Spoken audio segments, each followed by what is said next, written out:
that's bad. But if you run the ads and you actively get them deplatformed. Yeah, that's literally worse than getting no clicks, isn't it? Exactly, And right. a new client, Yeah. the first project.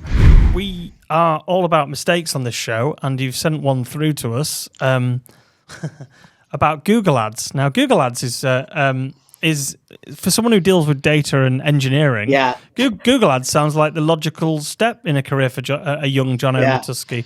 So what happened? What happened there then? Yeah. So this is an example, I guess, of maybe thinking that you're smarter than you are, right?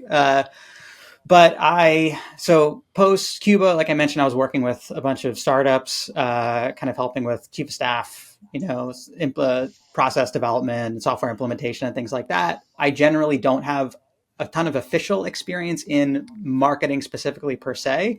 Obviously as a founder, you have to learn a lot about marketing. But the types of stuff that we were implementing wasn't necessarily marketing software. But we had a client who was looking to, they had an agency they were paying to basically run their Google ads. And they asked us, they felt they were paying too much for the agency. That's always a red flag too. If somebody comes for you because they're like, hey, can you do what they were doing, but for cheaper? So they asked us that, and it seemed like pretty straightforward, right? For the most part, they just needed, to keep things running. So we took it on. And at one point they asked us essentially to duplicate one of the ads that they had, but I believe just like change the target audience essentially, or change some of the keywords that they were targeting. And so we did that, we thought successfully. But it turned out that they were essentially using, what we didn't realize is that the previous agency had set up mirroring in the Google ads. So they had, terms in there where the ad copy would reflect back what, you guys were talking to an audience of marketers, so I feel like I should be the one explaining this. I'm sure everybody already knows. Well, what I didn't realize at the time was essentially that, we knew this, right? We knew that essentially if somebody searched for, this was for a nutrition company, they searched for, nutritionists, in my area or something, it could pull out the nutritionist keyword, and then our ad would say find nutritionists, right? Where if they said search for dietitians, it might say find dietitians, or, just reflecting back their search words.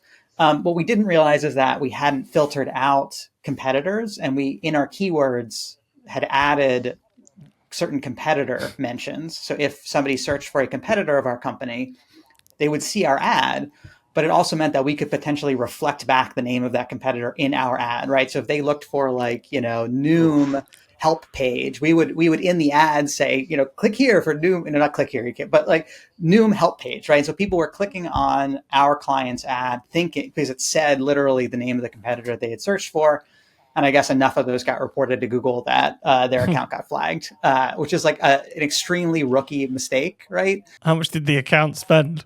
So yeah, a fair amount. I don't want to say how much. I mean, the money wasn't totally wasted in that many of the ads didn't feature, ads mentioning competitors, right? So like they still got a lot of, that was the thing, is we didn't see it in the analytics. Like we were still getting the click-throughs and like things seemed totally fine. But at one point somebody did send the contact thing and was like, hey, I'm looking for, is this Noom? Like I thought this was a Noom thing, and somebody like flagged that to us, and we're like, yeah, that they must have just gotten confused. They said they came in through Google Ads, and we're like, they must have gotten confused.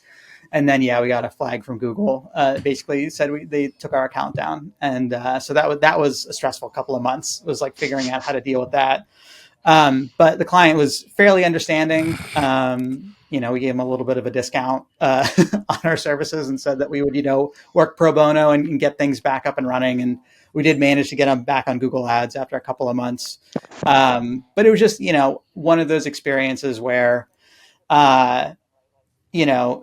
there's certain cases, and this kind of goes back to the AI thing, right? Like there's certain cases where you should just hire an expert, right? And maybe that expert will be an AI. Maybe it's, a human being, but there's certain things like Google Ads where the cost of messing it up is a little bit too high. And unless you want to become an expert in Google Ads, because it is fairly complicated and there is a lot of nuance and it is this arms race, right? You're competing against everyone else who's running Google Ads, many of whom are very, very well educated in Google Ads. And so unless you have a particularly creative approach, right, or you have a message that is going to resonate, or you have a very specific audience segment that's like kind of easy to reach, in many cases, it just makes sense to to hire somebody to run it for you, right? And rather than trying to bring it in house or having your a consultant that doesn't really know what they're doing try to do it for you. So I think that's something that I've definitely internalized and have brought to newsprint of kind of know when, kind of make, buy, or rent, right? Know when it's worth hiring somebody to do something versus, buying an existing piece of software that can just do it for you versus paying an agency or something like that, or paying an outside expert that can just get things set up for you and make sure everything's running right. That was a particularly embarrassing mistake because it just really seemed like, total rookie move. Like it's like the worst possible thing you could do. Like if somebody asks you to run Google ads, it's one thing if you run the ads and they get no clicks, then that's bad. But if you run the ads and you actively get them deplatformed, that's literally worse than getting no clicks, isn't exactly, it? And right. Like that's the worst, it's a new client as well. The new client, the first project. Yeah, exactly.